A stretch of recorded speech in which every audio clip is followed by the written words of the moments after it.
Hello, this is Unlimited Splash, where we get better at Magic together through a new draft every day, and today I'm jumping into a Pick 2 draft of the Teenage Mutant Ninja Turtles. With an Arena Direct happening on the weekend, I need to reacquaint myself with this set after a week of playing March of Machines. So here we find a Metalhead, as I would say the best card in the pack.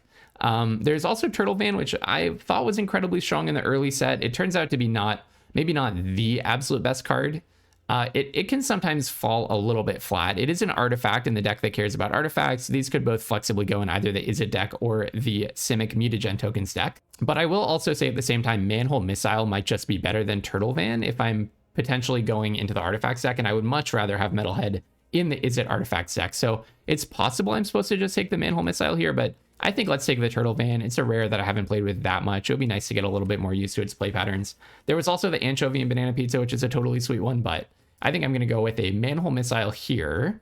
And then, unfortunately, not that much going on in the artifacts direction. I mean, I could take Death in the Family. I could also take Mind Transfer Protocol, which I really don't mind. You know, if you're making mutagen tokens and whatever, then Mind Transfer Protocol actually is a nice one to have. Purple Dragon Punks is okay. It's like a 2-drop that can ramp out some of your stuff. Like, you can ramp out my Metalhead, but you really do need a high enough expensive artifact density for that to be a good card. And then Stomp by the Foot, maybe that would be the pick over Death in the Family, but I'm not trying to go in. I mean, this would put me in like a Dimir or Rakdos direction. I think I want to be really clear with my intentions this early in a pick 2 draft. So I actually think this might be controversial. I would say I would go with Mind Transfer Protocol or Purple Dragon Punks, and I kind of just want to go for the Mind Transfer Protocol. Let's see if Is It Artifacts ends up being open. If it does, we're setting ourselves up for it very well. And indeed, we have Return to the Sewers, Raphael, Zog, and Mechanized Ninja Cavalry, all playable cards in the Artifacts deck, but Mechanized Ninja Cavalry is by far the most synergistic of them, so I'm going to snap that one up. And let's take a Return to the Sewers. This could be the mutagen producer that I'm talking about. Here we get a nobody and then nothing else for the Artifacts deck. So then there's a question about what is the other direction that we're most likely to go in. I guess probably the best other card here is Stomped by the Foot. So I'll speculate on that. I mean, I'm not trying to get completely married to Is It Artifacts as the direction that I go in. And indeed, look at this. Now we have a Ragamuffin Raptor. Okay, this is a bad situation, right? I guess I'll take Cowabunga and Ragamuffin Raptor, and maybe we're looking at leaning towards the green-blue mutagen token deck, because now we get a Cowabunga and a Punk Frogs. Okay, so Is It Artifacts is a closed lane, and Simic is open. So Simic, maybe slightly splashy, kind of Simic-y direction. Okay, we saw not that much evidence that white is open, but we do open a Mighty Mutanimals. Let's see. Do I belligerently try to squeeze white in? I mean, Mighty Mutanimals is like, if you can possibly play it, you should. And let's see, we did see that green and blue were open. So you could imagine, well, there's no white green and there's no white blue deck. I don't think that black is open, and red seemed very close. So I wouldn't go white black, and I wouldn't go Boros. Yeah, that's a tough spot, right? That's a tough spot. I don't really think that I can take this Mighty Mutanimals, because what's my plan? What can I even pair it with? Like, I could go Boros. I could try to go 5-color with the Simic base, but that would require that I manage to splash a double white pip. So, but by far the best cards in the pack are April O'Neil and the Mighty Mutanimals. Oh, this is so bad. I guess I'll take, I mean, this is not even good in the deck that I'm going. What else would I take? This is like kind of a train wreck. Okay. Yeah, I'm not sure what else I would take other than Mighty Mutanimals there. So I'm not totally sure what my deck is now, but I guess if I played against Mythic player number 8, and they were playing New Generation's Technique as a way of ramping themselves up to Everything Pizza. Maybe my main hope now is that I find an Everything Pizza and I get to splash a whole bunch of lands. That could just be the main goal. Basically, draft assuming that you will find an Everything Pizza. This card really doesn't do anything. I guess I could go, let's see. Well, this is interesting practice for when a draft just does not have any kind of a lane materialize. I don't really want Bebop. It's probably better than Zoo Escapees. Okay, I'm going to take the 2 green-blue cards, basically. The 2 cards that I could play without too much complaint in a green-blue deck. I think I shouldn't be like too fixated on the fact that I took the Mighty Mutanimals because the next best card in the pack was like Omni Cheese Pizza, I think, something like that. So we'll see if I end up in a splashy place. I don't really want 3 Return to the Sewers, do I? But I'm not going to play Mutant Chain Reaction. Another very bad pack, honestly. This is the kind of a draft where you really wish that you were playing in pod, because so that like everybody else could have experienced the same things that I experienced. Now we see Pizza Face, which suggests that green black is open when we didn't see much reason to think that black was open, and Manhole Missile, which is a first pickable red card, or what? Yeah, when we saw absolutely no evidence that red was open. So this table, I would think it was everyone just doing 5-color shenanigans, except that Escape Tunnel is in here, and that would be a top pick if you're doing 5 colors. So I just have no idea what's going on. And we wheeled the Omni Cheese Pizza that we would have first picked. Okay, this is a true draft train wreck situation. I think the way to salvage this is green black splashing blue, potentially, or green blue splashing black, I mean. So green blue splashing black, I think, is going to be the direction that we go in. So maybe I will take this new generations technique just in case I end up with a pizza, everything pizza. And actually, no, I'll take the Master Mark II because I have literally no 2-drops, and that is playable with blue mana. I have no 2-drops. That cannot be how it goes. Okay, well, you do have a lot of stats. I mean, that is a way to like win a game of Magic, right? Just an 8/8 for 6 and a Frog Butler to ramp it out. Yeah, I don't hate it. I'll take that. I'll take the 8/8 and a way to ramp out the 8/8. So basically our plan is we are just trying to put stats on the board. That's how we're going to win. Very simple game plan. So this is kind of how you salvage a train wreck draft sometimes, is like just draft the most straightforward plan that you possibly can. Now we're getting Leonardo's, so maybe Black White Sneak ended up being open at this table, but it was absolute chaos at this table. Look, if I can go 2-2 and just get my gems back from this experience, I'm going to be absolutely thrilled. Now it's very possible that the artifacts lane is open at this point, but look, Novel Nunchaku is a really good find, and I'm very happy to take this Donatello. I don't have that many 4-drops, but I do have a lot of things that make artifacts. I think I'm probably not going to play the Mind Transfer, not going to play Mutant Chain Reaction, not going to play the Guac and Marshmallow, don't need to play Cowabunga. So this is going to look like something like our 23, and I do wish I had gotten one of those the kind of cheap like Squirrelinoids, like cheap Death Touchers. Another Frog Butler would have been perfect, but okay, we get a Slithering Cryptid, which ups our artifact count for Donatello and Metalhead. We get a Nobody, which I might play. The mana are a little bit tough on that one. TCRI building doesn't help, because if I can make blue mana, I can make Nobody. I guess actually I can play this to help me splash for the Metalhead, to be honest, and then I'll probably take a Zoo Escapees just to have some bare minimum responsible number of 2-drops. And then Return to the Sewers. I mean, look, Return to the Sewers were just absolutely for free this draft. I really don't need to be playing 4 Return to the Sewers. Probably not going to play that Punk Frogs, and I would say this is my 23. So, wow, that was a bit of a messy situation, and it went by absolutely in a flash after playing all those March of Machines Premier drafts. These go by so quickly. Let's see. So maybe I don't play the Mouser, and instead I could play a Guac and Marshmallow. And then I could play Cowabunga, perhaps, to make my mana a little bit better, but I'm not sure that I need to. I don't know how good. Yeah, maybe Nobody. Well, Nobody's kind of nice. It can help me pick up a Nunchaku. It can pick up Omni Cheese Pizza. Okay, I like it, even though the mana are a little bit tough. So honestly, it's more of a 4-drop if you think about it that way. And then I would say I play 1 Swamp, maybe 8 Forests, 5, 6, 7, 4, 5, 6, 7 blue sources. So maybe I want 1 more blue source, 7, 8, 9, 10 green sources. So, okay, we'll go with 8 blue sources, 5, 6, 7, 8, 7, 8, 9, 10 ways of finding green. Yeah, seems okay. And then in terms of black, I only need black for Pizza Face and for Stomp by the Foot. Okay, maybe instead of Stomp by the Foot, I play Cowabunga, because I have the I have the triple Return to the Sewers. So it's not like I'm missing removal entirely. Yeah, and then we're just splashing black for Pizza Face. Sure. Oh wait, but then I also have a Frog Butler. No. Okay, I'd say our mana are pretty safe. Yeah.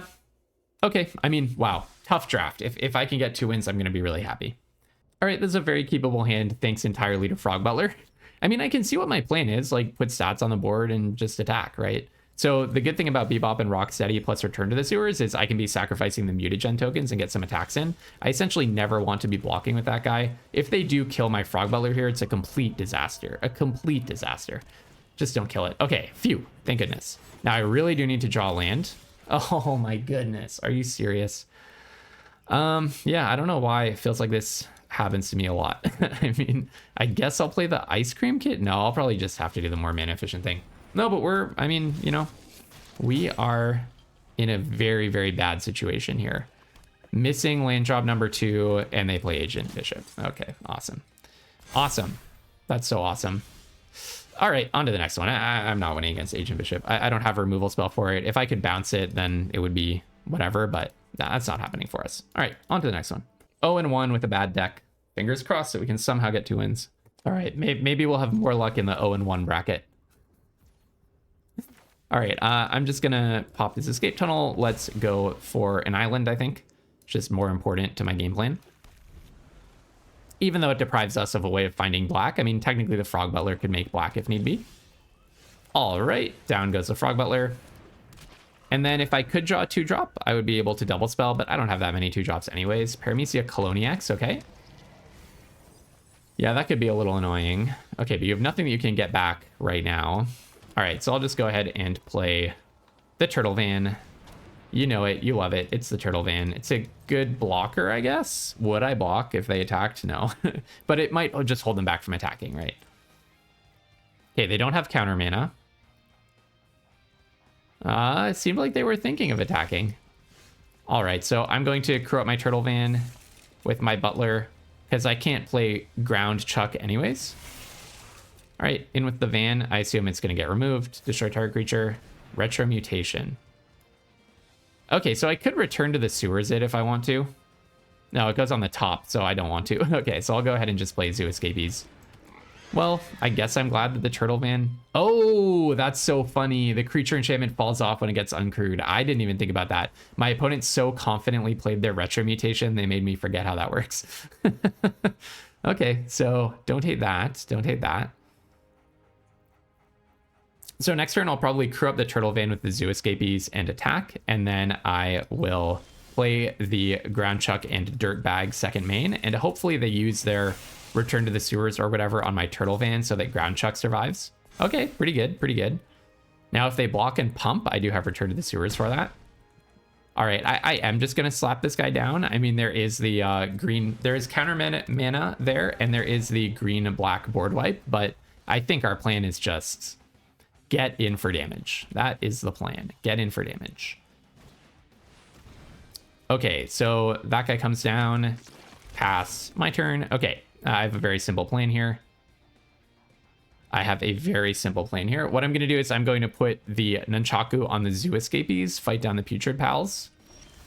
It does take some damage. Oh, wait, no, sorry. This does have Death Touch, so I actually don't want to do that. Maybe just return to the Sewers, the Putrid Pals.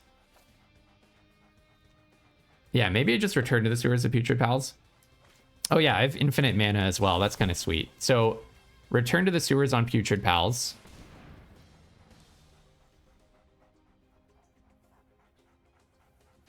Then I could fight the Zoo Escapees into the Coloniacs. Is that worth doing? Yeah, because they can't even bring anything back. Yeah, we got there. Okay. And then I was going to crew up the Turtle Van with my Frog Butler. Okay, we just need that to happen one more time. And I at least escape from this with my gems back. I at least would escape with my gems. All right. I can't keep this hand. This one I can definitely keep, and I'll just put back Pizza Face. Best card in my hand, but also the least castable. So, all right, we're just going to hope that Turtle Van can get there. I mean, it's a lot of stats. Turtle Van is a lot of stats. Another Zoo Escapees? No, I don't hate it. I don't hate it. I don't hate it. I mean, they are in removal colors. Everyone is in removal colors. Every game. All right, go ahead and drop the Turtle Van. I guess I probably could have snuck through damage, actually, now that I think about it. That was kind of foolish. But yeah, it's kind of nice to be able to crew up the Turtle Van on their turn if I need to. Michelangelo. Okay, you do not have Death Touch, but very annoyingly, you can block down a Turtle Van. You can double block a Turtle Van and kill it. I do not like that. All right, so let's put down Michelangelo. Play an Escape Tunnel, and I'll pop the Escape Tunnel to go get a black. I don't know, maybe I should have just had confidence in my mana vase and kept the Pizza Face. Kind of interesting. Next, and end. But I'm not feeling good about this game at this point.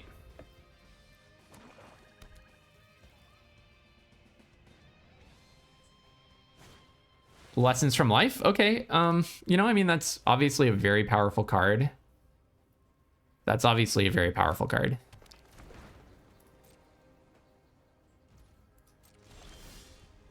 Okay, so then here's what I can do. Slither Encrypted, making a mutagen token. I'm going to crew up... Wait, is this guy a mutant? Yes, I'm going to crew up the Turtle Van with the Michelangelo. I'm going to put the counter on the Turtle Van. Then I'm going to go in with Turtle Van, doubling the counters on Michelangelo, making a 7/7. And this just gives them like a lot that they have to deal with, right? This just gives them a lot that they have to deal with. So now we have an 8/8 Michelangelo, a 5/5 Turtle Van. If we can get Zoo Escapees to die, then we can kind of do the same sort of thing with the Slither Encrypted, which is also a mutant. But unfortunately for us, they have 6 cards and 1 million mana and several blockers. So yeah. And also, I guess they just drew a land. Everything else in their hand is not a land, because I don't... Did they put one down tapped? Oh yeah, I was on the play, so I guess they did. Okay, never mind, never mind. Take that part back. Okay, I think I do double block because I want the Zoo Escapees to die, don't I? Actually, no, I have no possible reason to block. They're gonna sneak something in. I didn't really think about sneak in the Sultai deck. I guess, yeah, I guess I should have thought about that. Oh, okay, they could have just cast that. Sure. And then they play Michelangelo and it gets a counter. Oh, it's kind of clever. Well, I guess I should have double blocked it, playing into guac and marshmallow pizza or whatever. Okay, so you get a 4/4. Ice Cream Kitty, not the draw that I'm looking for at all. Not at all the draw that I'm looking for. So, I don't know, do I attack with Turtle Van here? Don't really want to. Just go ahead and play these two. I mean, I have blockers for days, but I'm completely out of gas and the opponent has a fistful of cards.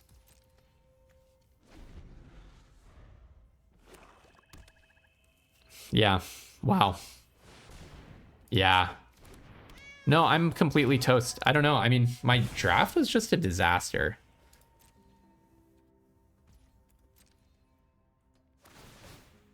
Okay. All right. Okay, let's just analyze this draft. We're not going to get out of this situation. It's a premature concession, obviously, but I mean, I'm much more interested in what went wrong in my draft. So let's go take a look at the draft for the learning value of it. Because this was like maybe the biggest train wreck I've had in this set. Like we had no idea what's going on. So I start off Turtle Fan and Metalhead. I remember the other option was like Manhole Missile, right? Okay, so pick 2, we have Death in the Family, Uneasy Alliance. Basically here, I don't hate what I did yet. I mean, I was speculating on, is it artifacts being open with Metalhead and Turtle Van?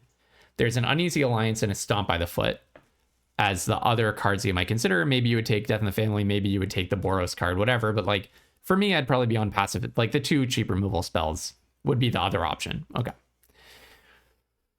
Pack 1, pick 3. I go for Mechanized Ninja Cavalry and Return to the Sewers.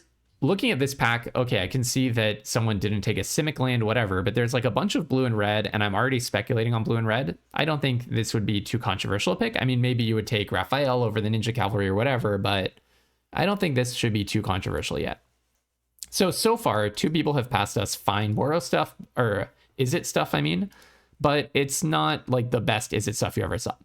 Here, we're suddenly cut, right? So there's 1 Is It card, and then there's a green card, a black card, and really nothing else. So overall, pretty weak pack. You might think like, okay, so they opened like a really bad rare and a bunch of not very good commons, so there's just not much left. This is definitely the first warning sign to not be Is It. So here I speculated on Stomped by the Foot.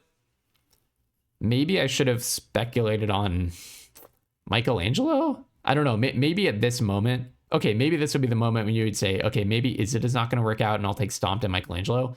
But the thing is, it looks like it was a weak pack in the first place, wasting the rare slot on something unplayable. And nobody is a strong card. Like, I'm perfectly happy to play 3/2 scry 1 that lets you loop your Omni Cheese Pizza or your Mechanized Ninja Cavalry. Yeah, that's like a good card, right? Then in this pack, it's crystal clear that we need to be hopping to some other color pair. So green and black being open from the left actually is a clear signal here. I'm not sure I was thinking that yet. I think I was thinking blue, green. But basically what happened is someone to our right is it, clearly. Maybe someone else is, let's see, we were getting Boros pieces. So is it, I don't know what everyone else is doing. If you're not is it, you're not, okay, if you're not Simic, you're not Boros, you're not Golgari. Someone is it, okay. And clearly someone is Orzhov Sneak, I would say, probably, right? Maybe not though, because we're seeing like, I don't know, some random Stomp by the Foot. But I assume people are taking black and white cards out of this pack, right? This is only pick 2, but here some people have been taking black and white cards. So I would think Orzhov and Izzet are the two. I would say there's someone to our right who's in Orzhov and someone to our right who's in Izzet. Okay, this pack was like very confusing. So at this point, I was already thinking maybe I'll be Simic. Probably should have given up on blue. Maybe the person literally to our right was in Izzet. It seemed like blue. Did I see a single good blue card in the previous packs? Return to the Sewers was like the last good blue card. Even here, someone might have been taking blue cards out of it. At this point, maybe I already should have been saying, you know what, blue, maybe someone just took 2 good blue cards. But they took a rare and something. So they took a rare and a common. We don't know what color that common was. Okay. Okay, so now pack 2, pick 1. I took Michelangelo, and then my reasoning with the Mutanimals was like, I'm confused. I think I'm not supposed to be Izzet. I don't know what else is open. I probably should have said, you know, Orzhov actually is the most likely. Madame Null I really liked in Sealed. I don't think it's really a build around for draft, right? You have to have the deck that makes this work.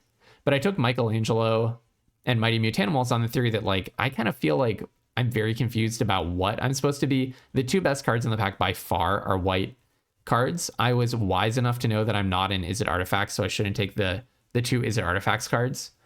So I took the Michelangelo feeling like green was the clear open signal. Green-blue at least was definitely open. And then I figured I could take Omni Cheese Pizza, but it's so much worse than Mighty Mutanimals that, you know, like, I'm not going to give up on the A+ bomb just to take this like filler card. It's filler in a deck that is not Izzet Artifacts, right? I mean, I could end up in the Everything Pizza deck at this point, but then I'd rather have the Mighty Mutanimals. That was my reasoning. Here I took Bebop and Rocksteady. I think part of our problem was these packs are just not very good. But honestly, this is the first place where I definitely feel like I made a mistake. I saw that green-blue was open from these cards, but actually if you look back here, green-black is pretty clearly open as well. So at this point, I do think I should have taken, I don't know about Bebop, whatever. Like, that's fine. I think it's fine with the mutagens. It's a bad pack overall, so you don't have that much choice. But I would say maybe Bebop and Anchovy and Banana Pizza would be the pick. I think taking Return to the Sewers was a mistake here. Anchovy and Banana Pizza, you know, I could have, if I'd had better mana, like Notch on the tap land in my first game against Agent whatever, then I could have played Anchovy and Banana Pizza and just dealt with it, and then maybe I would have gone on to win that game. Whereas with Return to the Sewers, I was like, what's even the point? Like, I have a tap land, they're going to get another 2+1/+1 counters and play another threat and get another attack, and then I put it on top of their library. That buys me 1 turn of reprieve, and then they just play it again. So, but Anchovy and Banana Pizza could have actually dealt with the threat. So that's mistake number 1. I should have been open to green-black, not just green-blue. Okay. I mean, okay, definitely part of our problem. I wish I'd been playing in pod. Definitely part of our problem is these packs just suck. Look at this. The rare is Turtle Power. Uncommon is New Generations Technique. Uncommon is Skateboard.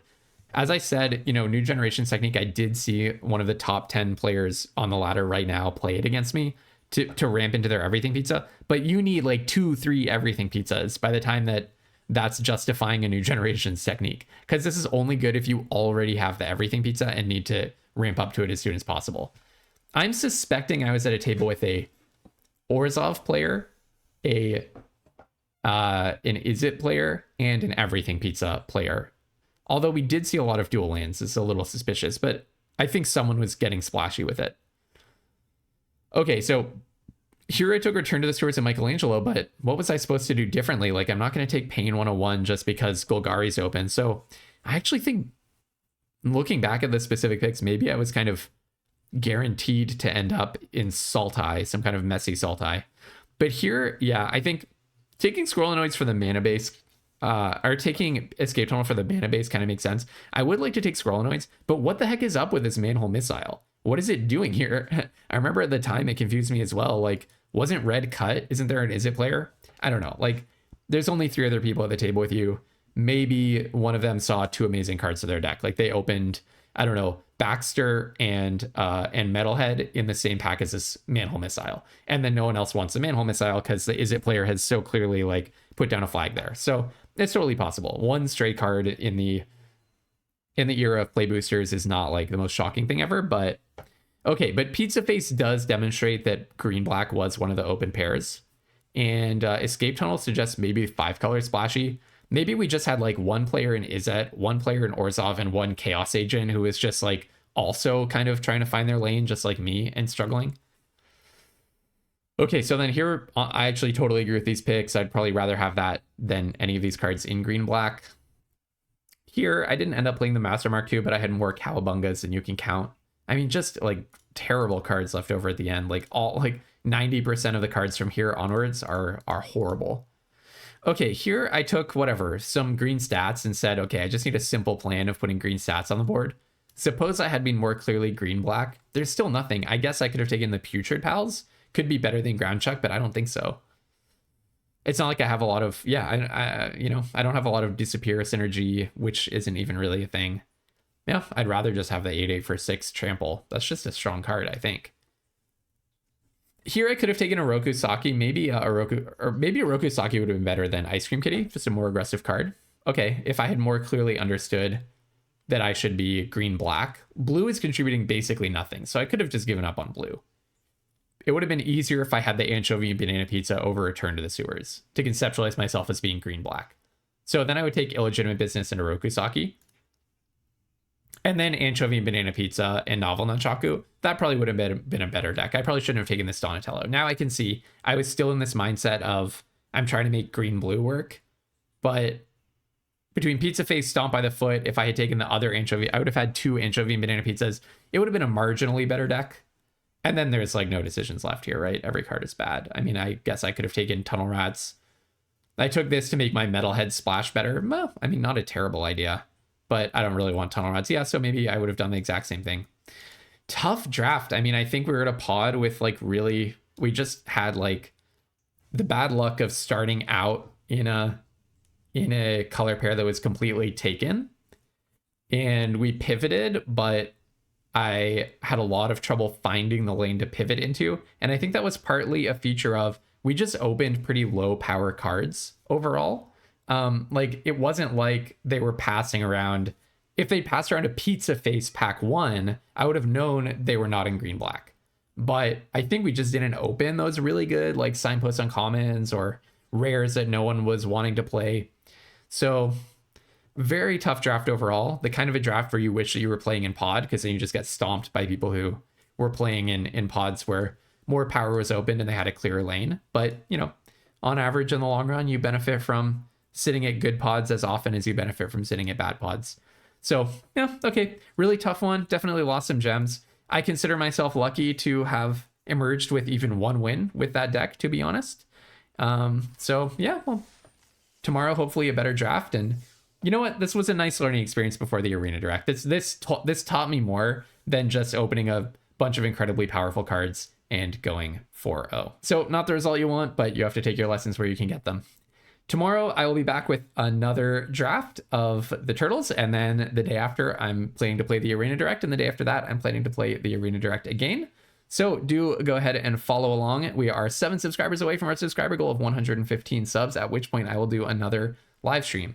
So to get better at Magic along with me, go ahead and click subscribe and also join our free community Discord, which you can join by clicking on the invite link in the description. Until tomorrow, everyone, have tons of fun playing Magic and don't be afraid to splash.